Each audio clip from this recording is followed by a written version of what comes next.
Welcome to Capability Amplifier, the show for business owners and entrepreneurs who want high-performance upgrades for their brains, bodies, and bank accounts. Hi, this is Dan Sullivan, and this is the Capability Amplifier, and Mike Koenigs is in San Diego today. A little bit arrogant, as people who live in beautiful weather always do. Not arrogant, but certainly confident.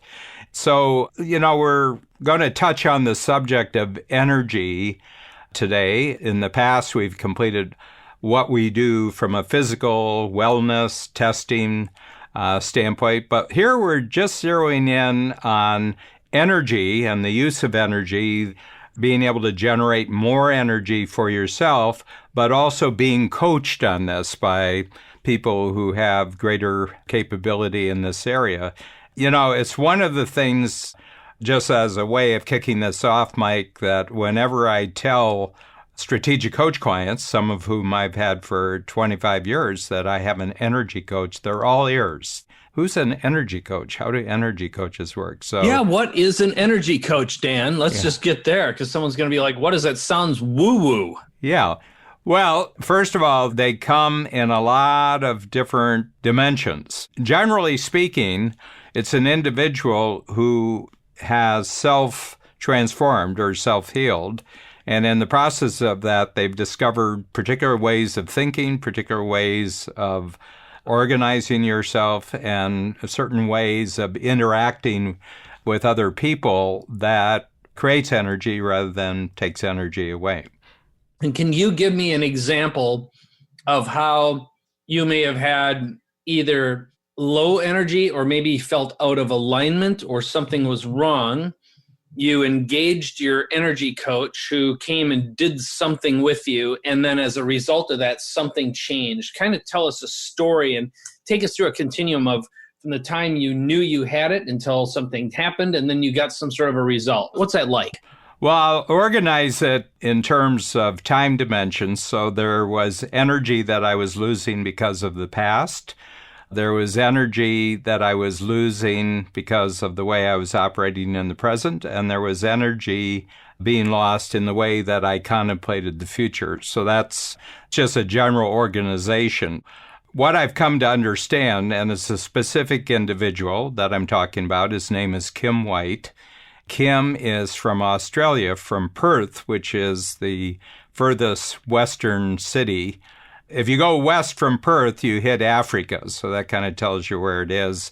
But Kim was an Olympic miler. He was in the training to be an Olympic miler in the 70s and 80s. As a matter of fact, he's the only individual that I know personally who's run a mile under 4 minutes. And the world's record, by the way, right now is 3:43. So it's 17 seconds under 4. And that's just a sprint for less than 4 minutes, but it's an all-out sprint. But he was training, and in order to train where he thought it would do him the most good, he didn't train in Australia, which is fairly flat. He went to Arizona to Flagstaff, which is a mile above sea level. And he did all of his training there, and he did his mile on an indoor track, which is more difficult than an outdoor track because there's more turns. He was going into the trials for the Olympic Games, and he injured himself, and he had never been injured in his life. And, you miss the window for that type of training, and then it's hard to find another window for it. It's usually a 4-year period when you're going to do it. You're in your 20s, mid-20s is a good time to do it. He kind of got set back by this, not so much physically. He recovered physically, but he got set back emotionally and psychologically by it. Why have I never been injured before?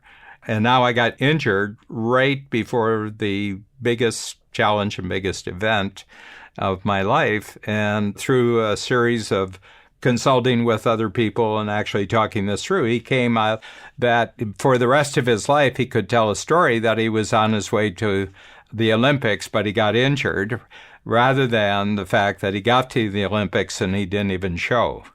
So he said, I had a story. I got injured, so I would have a story why I didn't win at the Olympics. And then he just began saying, well, where does this come from? And then he's just started delving into mindsets that he had developed in childhood, and where he was in the present. And he just began to say, I create energy in myself that was a negative energy, and it just decided to hit me physically to manifest. You use the word manifest, Mike. The fact is, when you get to the Olympics, you can be a really great miler, you can be a sub-miler, but you're up against people who are probably better than you, and only 3 of them get to stand up at the end of the competition, and 2 of them feel really crappy because they didn't stand in the middle. So it's a high-stakes game from a psychological and emotional standpoint, any kind of competition like that. So the thing is that he began to just delve into this. What is it about how we handle energy? And he went to a person who is a Vietnam veteran, a U.S. Marine, who actually lives in your neighborhood, and he's got people like Kim all over the world who come to him for training. And there's no end to it, being able to delve into other people's energy situation. Long story short, I met him 12 years ago, and I've done about 250 sessions with him. And I can do it by telephone, I can do it by Zoom, and I can do it personally. He lives in Vienna, Austria, and when he comes to the United States, he stays with us, and we'll spend a week and a half, and then other people who want to use his services come to our house. So when you're in Chicago next time, Mike, and you want to have a session, Kim will be there. He's an Australian, down to earth, and everything like that. But I'll give you an example. Can I give you an example? So my Yes. strategic coach workshops, and I got a big room, and I have a lot of people in it, and I coach close to 600 people every quarter, and I've got a pretty wide bandwidth for different kinds of people, but there's particular people that really bug me and bother me, and I'll get hooked. I'll get hooked by them. So I'll give you a typical example. Can I tell you the ones that hook me? Yeah, I want to hear this. This is interesting.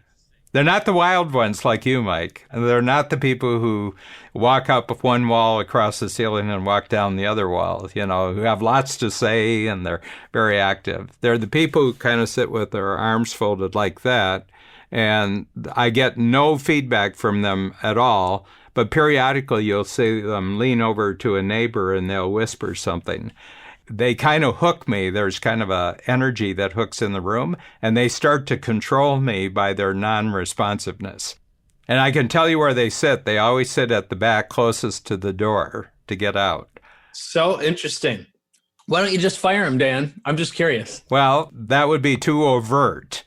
That'd be too overt.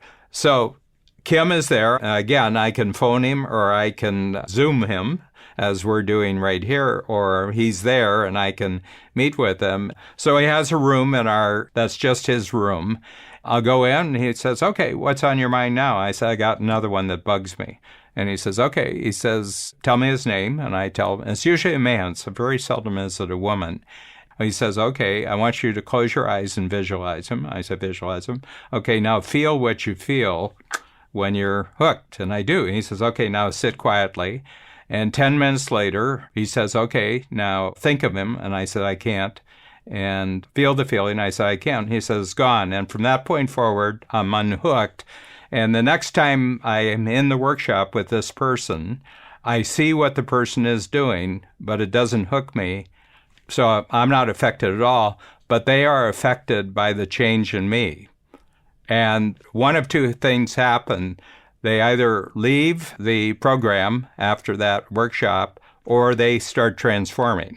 But there's been an energy lock between me and that other person, and Kim's work just unlocked it. And then it could be anything that's bugging me. It couldn't have to be a person. It's something I'm worried about. It could be kind of a setback or a failure that we've had in the company. And in the course of an hour, I'll do 6 of them. At the end of it, all the blocked energy is gone, and I'm off and running, doing what I am supposed to be doing. That's an example of it. I can give you lots of other examples. And just to make it really practical and tactical, as you talk about it, he can do this with places. He can do this with situations. For example, before I do the workshop, he'll come in and clear all the energy in the workshop room so that there's no hangover from what may have happened there yesterday. The energy is all fresh. And if you ask me how he does it, I have as much wisdom about how he does what he does as I do about how a 350 hitter can hit a curveball. I say, I don't know how somebody who bats 350 in the major leagues can hit a curveball. I do not know how that actually happens, but I've seen it happen, and I know there are all sorts. And we're talking about capability. As many human beings that there are on the planet, Mike, there are that many or even more capabilities that are unique. This is endlessly fascinating to me because I got introduced to energy work very early on in my life, but I didn't know what it was. And at one point, I got very interested in Deepak Chopra, Wayne Dyer, Neil Donald Walsh, that whole genre of work. I went to Egypt with those two and really witnessed some fantastic things. And I became very good friends with a Lakota native chief who invited me to a real Sundance, not a white person Sundance. And I witnessed a Sundance, which is also quite the spectacle. So the influence, the merger of energetics, and my way of describing this, and some of my experiences have been this past year, I went through a phase in life where I started waking up. I didn't feel like me. I was anxious and felt depressed in some cases, and I didn't know what it was. And the way I interpret it now is the universe saying it's time to reinvent and switch up your life. We're not going to let you do things the way you've been doing it. You've done what you need to do. That's my interpretation. I ended up they actually bumped into me, a group of people who do deep energetic work. The way they describe themselves is they do the equivalent of 30 or 40 years worth of therapy in 3 months. And when you get into the energetics, for many of us, we've got traumas that we carry around with us. And they could be epigenetic, meaning passed on through generations, or they could in fact be something self-inflicted. It could be an addiction. But a real practical one today is a true addiction that we see in our society is the addiction to phones and social media, and how people just walk around like drones staring at their phone, and their life begins and ends there. And they're more and more miserable. I think it's reasonable to say phones cause anxiety and depression and the addiction to them. But so do relationships where you've been practicing a behavior over and over again. And from an energetic point of view, you've got all these things occurring, and we'll put them in what we call the chaos container. In other words, the more chaos you have, the more addictions you have, whether they're physical addictions or mental addictions or being hooked, like you were talking about, all of that chaos makes you less effective and less emotionally available. Energetically, the way the universe works is the more emotionally available and conscious you are and least hooked, the more the universe will give you what you want to, as long as you're aligned for it and in it, right? And just like you were saying, if you're hooked emotionally by someone, think of it like there's a rope and an anchor that's connected to you right to your neck. And it prevents you from doing or being who you are. And again, it could be some sort of way they move that activates an old trauma from your past, or who knows what it is, but it's there. And for some reason, a great energy worker can do either a short exercise that decouples that or makes you aware of it, or sometimes, this is the part that I don't understand, sometimes their presence changes that behavior or whatever that action is. It really is fascinating. But what I've learned over and over again, and there's an example, if you've ever seen, there's a TV show called Billions. Paul Giamatti's in it, along with a few actors, and it's about a billionaire hedge fund manager who's being chased down by a New York state attorney who knows and believes he's up to no good.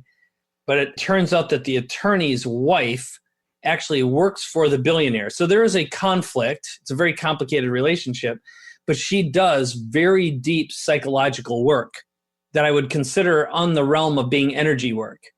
What I've learned as I've learned more about business and high-level people, and Tony Robbins' example, he brings energy workers with him everywhere he goes when he travels. But some of the highest ranking, most successful people actually bring energetic workers with them everywhere they go and travel, just to clear and remind them and help them relieve the traumas, the attachments, the hooks that exist that create the chaos that make them less effective. So I at least wanted to begin there in this conversation. And then I have a few other directions we could go, but I just want to get your input and feedback, some of your thoughts on that. What I would say, and certainly this is the case, you don't talk through any of this stuff. You just describe the situation, and he works on it, and then it's gone. The other thing is, if you talk to him a half hour later, he doesn't remember anything that happened. So he has no memory of what you said. He has no memory. It's just he has a way of whatever the blockage is or whatever thing that's gone, and that's what he does. And I'll give you another example, and it'll kind of broaden the dimension. The biggest client that we have in our coach program has pretty well upwards of 10,000 employees, okay, nationwide.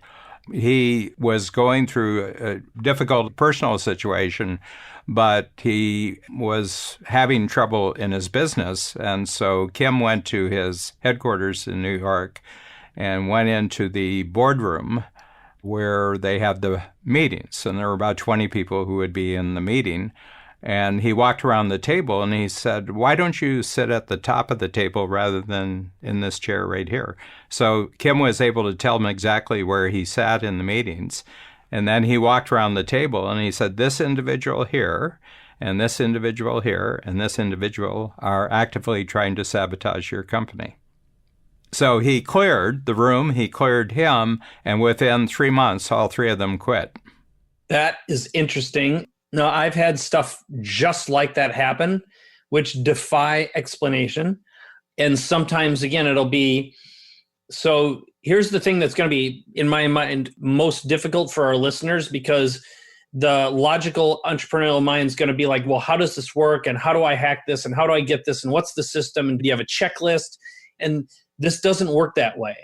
This is where you enter into the world of ambiguity and embracing subtle things that simply cannot be observed until you've done the work. You become sensitized, much to the same way for a man to finally understand what their woman really means when she says certain words, and what she wants has nothing to do with the words coming out of her mouth. It's similar to that. Yeah, and I think the whole thing is that both of us are wordsmiths. You know, we're really big on finding the right word to get across the right message in the right circumstance. So this doesn't negate other capability worlds that you've mastered. It's just another capability world. It's not a denial. It's not a counter to that world. It's just like it's just another world. And my feeling is that humans just have immense number of dimensions of capability that can neither be observed or explained. Yes. So I'll give you an example of something pretty profound that happened in my life. So you go back a year, I reached this point where I'm like, there's certain things that don't feel right to me anymore, but I had a lot of stories. I'll call them identity addictions. So some of my identity addictions are, everyone knows Mike has a studio. Everyone knows Mike to be a brand and have certain products, and here's what he does. And the truth was, I had outgrown a lot of who I was visibly, and it didn't feel comfortable anymore. And I'd also reached a point where the way I describe it is, you know, when a band has been on the road for 15 or 20 years and they're like, they just decide they're done. They don't want to do it anymore. And they're like, but what are the fans going to think? And what's going to, and it's like, right now we have to do what's right because our kids don't know who we are, and neither do our wives. And I want a different life. That's basically what goes on. But unraveling and unwinding and changing without it destroying the life you think you have and who you are and all that kind of thing, that's difficult for most people to decouple. And you meet a lot of entrepreneurs. I know you know a lot of them. I know a lot of them who wind up being miserable alcoholics whose lives fall apart, and they try to cope or compensate outside because they're not doing what they're meant to do. Reinvention is not an easy thing for most people, especially the older we get. What I did is I set out to really get clear on what these things meant, which meant a lot of sessions, energy sessions, as you would say, and beyond. And some of it required some really deep reprogramming of who self was. And some of the exercises that I did took days of time, and they were really hard. I faced some very hard truths, some old traumas and some old fears from my past. But the net result is I made a commitment that I wasn't going to do events anymore, for example, which was a huge shift, and not knowing what would come next. But I can tell you, without doing the deep energetic work and relinquishing these ties and connections and attachments and responsibilities, thinking if I don't do this, then so-and-so, something's going to happen to so-and-so, all those things, realizing that I wasn't responsible. I had done my part. But in the same realm, I'll run into an entrepreneur who can't, for the life of them, accept the fact that they need to charge more money because they've got a lot of old stories about why something's not worth something and why they're not worth it and why people are going to abandon them. All of this, those kinds of challenges and problems can literally disappear in a matter of minutes when you're working with an energy worker. And sometimes it's logical and it's process driven, and sometimes it's just their presence and they go, well, move this, change this. Sometimes it's literally changing the colors of the clothing you wear. I've even done some work with homeopathic remedies, which I thought was a whole bunch of bunk. And in some cases, it's been proven that it's not. But never underestimate the fact that there are certain unseens that affect everything. Yes. And if you haven't had exposure to this before, there are a lot of charlatans out there. But I think, again, Dan, this is an area that I'm so glad you're interested in it. And I think as we work together, we'll find additional ways to be able to articulate our stories and maybe come up with some tools that we can share with our listeners to help them expand not only their consciousness, but their capabilities as well. Yeah. I was just thinking there, we're both farm boys from the Midwest, and it's kind of interesting. We should do a podcast on lessons learned because you grew up on a farm where there were cycles. And the other thing is a lot of death on the farm. Things die. The more I go along, the more I feel grounded because I had the first 11 years on the farm, and that's a precarious life. I mean, your financial year can end in a 30-minute hailstorm. We had greenhouses, and our greenhouses went in 30 minutes. We lost all our greenhouses in 30 minutes because of the hail. That stuff's traumatic. But, the thing is that the best way to approach this is have goals that you want to get to that you're being held back by. Because I always find that it's who you want to be, the bigger, better you that you visualize and commit yourself to that actually identifies the blocks. Exactly. The funny thing is, what I've learned in going through this process and identifying the blocks is all of them really revolve around attachments to the past, fears. And in fact, I did a little study. I don't know if I ever mentioned this to you, but I did a research on the top 3 fears men have and women have. Did I share this with you? No. Okay. No, what you do, Mike, say, but we'll wait till the next podcast to actually tell you what totally do that. You'll get murder threats if you don't tell everybody. Yeah. I'll do these because they're super short.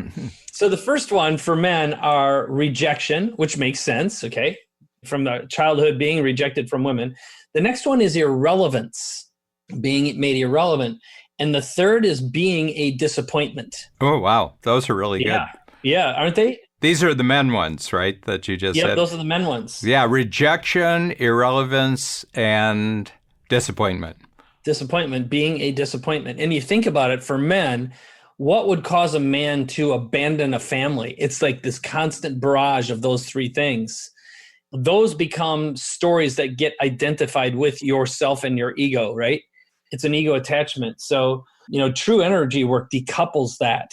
Even on the deepest level, you think about the true causes of addiction and failure, it revolves around those. And there are many other fears, obviously, but those appear to be the top 3. Now, for women, the top one is being liked.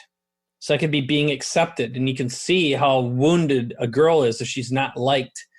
Another one, and this is interesting, I still haven't processed this fully, but it revolves around trading family time for work time. So it's the conflict between those.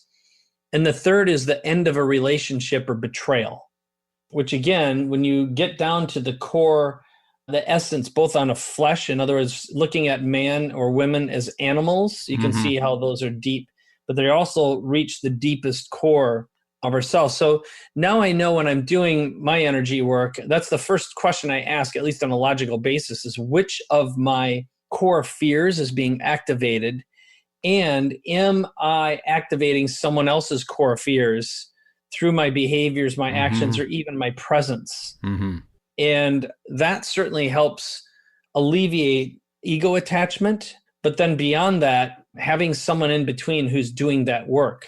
Yeah. And in my case, the group that I work with, we call themselves high performance accelerators, and they literally just have a magical skill set that goes beyond anything I've witnessed for removing, eliminating, the live wires, the past grounded roots that seem to hold people stuck for so long. And it ultimately is that attachment.